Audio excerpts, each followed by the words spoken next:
Hello friends and welcome to our channel. Now when we come about the second chapter, that is from trade to territory, and here we will discuss mainly about the East India Company and the British rule.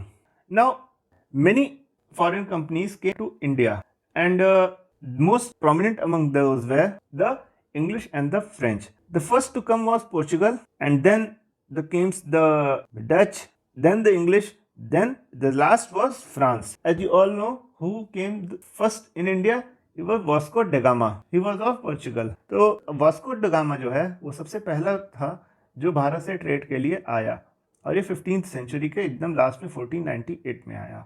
सो ये 17th century के शुरुआत तक, earlier 17th century, trade was carried by individual merchants. तब तक जो है individual merchants के through जो है इंडिया में ट्रेड होता था. लेकिन in late 17th and earlier 18th century जो है चीजें बदल गई. कारण इसका क्या था? The main reason behind that was that Aurangzeb was the last of the powerful Mughal ruler, and he controlled large part of the territory, which can be said that it is the current India. Now, after his death in 1707, many the Mughal governors who were known as Subedars and the big Zamidars, they asserted their authority in their regional kingdoms, like in Bengal Nawabs, Awadh Nawabs, and Hyderabad were example of those.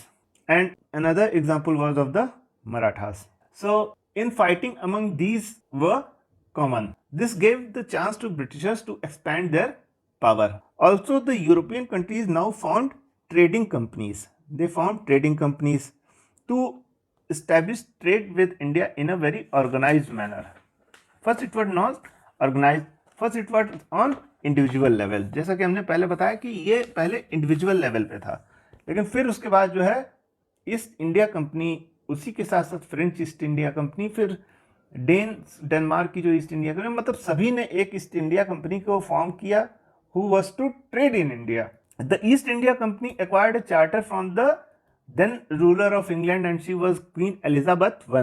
She gave the charter to the English East India Company in 1680. Charter का मतलब ये होता है कि और कोई भी trading group जो है इंग्लैंड में, वो ईस्ट इंडिया कंपनी के अलावा ट्रेड इंडिया में नहीं कर सकता है. सिर्फ और सिर्फ जो हक है वो किसको है? वो है ईस्ट इंडिया कंपनी को. तो English east India company was given the charter in 1600 AD. So it was the sole proprietor to trade in India on the behalf of British Kingdom. So first of all, mainly all the countries were established trading in the coastal areas. Now these were called as factories. Why were these centers which were established were called factory? Now the reason was that factory word means it recognized from the officials of the companies, and these officials were called as factors. So from factors it became factories. These factories consisted of offices and godowns, and most of them also had the houses of the officials and the residential quarters for the merchants and the traders who came for the trade. Now over the time these factories were fortified. Now, if we see for the East India Company in particular, the East India Company set up its first English factory on the banks of river Hooghly in 1651. Now, as the trade expanded, there existed a great trade rivalry. Why was this trade rivalry existed? The presence of numerous trading companies vying for goods like pepper, clove, cardamom, and cinnamon, and other things also included that were cotton, silk, and indigo. Since many countries sold these goods at their countries in very high cost, and they got immense profit, so the trade rivalry, it also got intensified, and in the meantime other countries were wiped off. The two main powers which remained were England and France. So the quantum of trade was not sufficient to sustain all the companies. The profits earned by them began to shrink. The only way to increase profits was by eliminating competitors. Now we talk about the Anglo-French rivalry. Anglo-French, the presence of traditional rivals, and they were the traditional rivals in Europe also. You can see that Napoleon fought a war with the Britishers.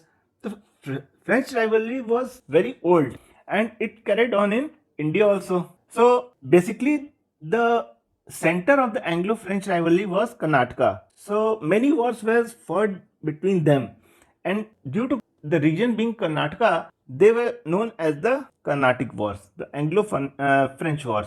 In this, the Britishers defeated the French, and the 20 years war was fought from 1744 to 1763. Now, after the French were routed, the British monopoly was established. The Britishers were the sole power who were there to trade with India. Now, first of all, we will talk about the region of Bengal, which was the most richest region of India. Now, the conflict between the Nawab of Bengal and the East India Company intensified during the early 18th century, because the thing was, after the death of Aurangzeb, the Bengal Nawabs asserted their power and autonomy as the other powers were doing that time, as we talked about this in the earliest part. Now, there were many Nawabs.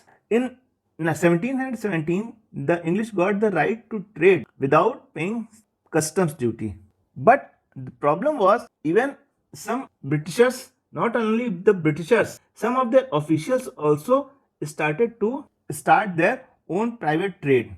And this got the Nawabs of Bengal furious. Now, 3 to 4 Nawabs were very, very famous. Now, the first of them was Murshid Quli Khan, then Shujauddin, and then Ali Vardi Khan.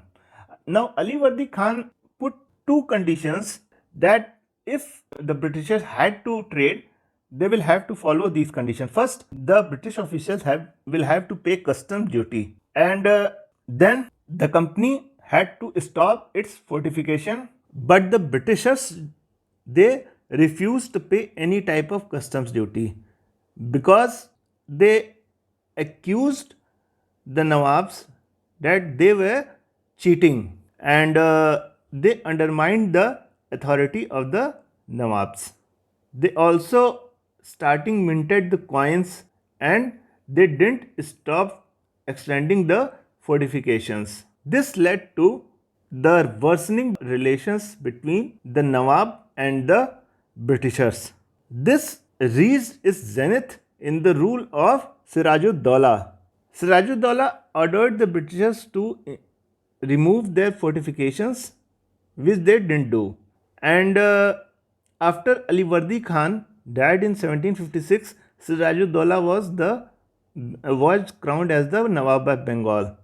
Now, the company wanted puppet ruler so that he would give them privileges as they wanted. But Sirajud-Dowlah was against that.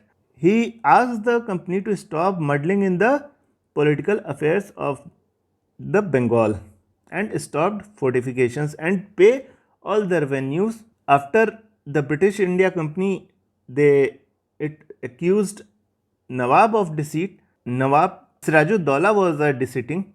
The problem became very imminent.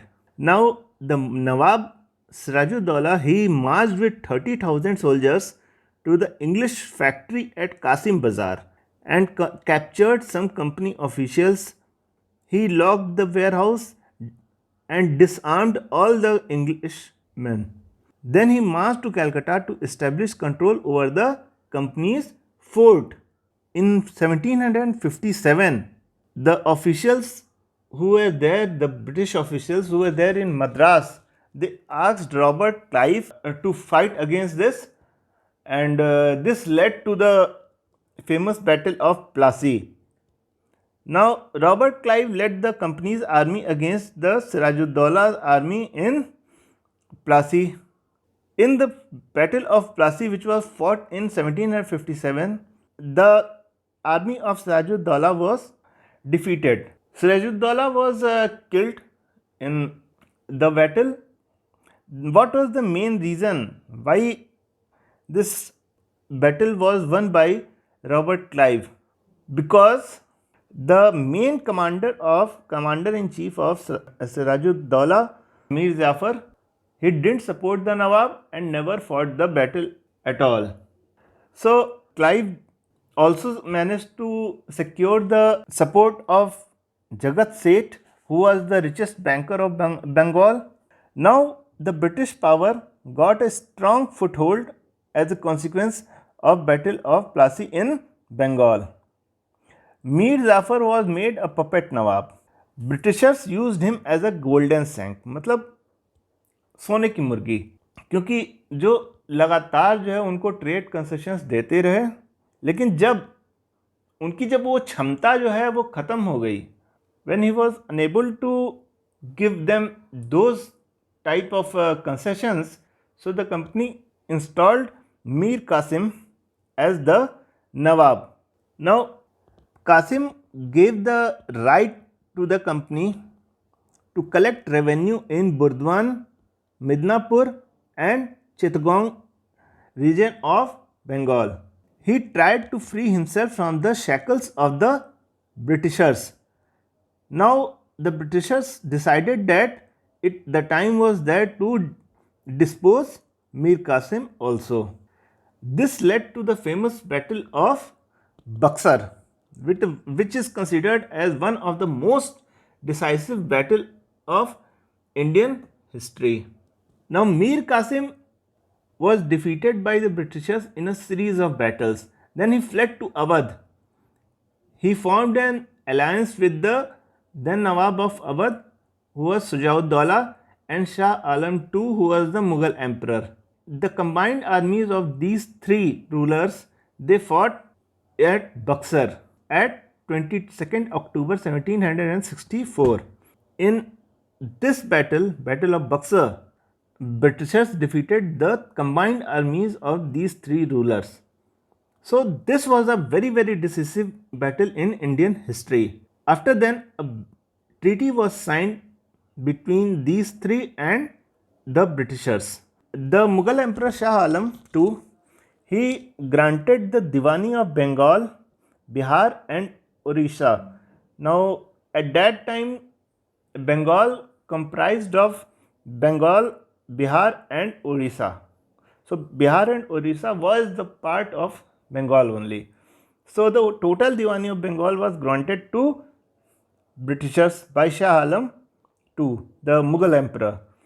The second, Sujauddaulah, the Nawab of Awadh, he paid 50 lakhs rupees as war damage to the Britishers, and Mir Jafar was reinstalled in place of Mir Qasim.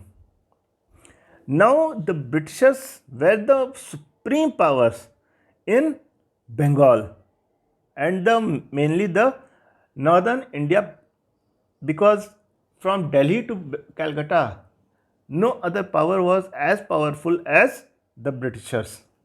After this battle of Buxar, in Bengal, the company officials amassed huge wealth.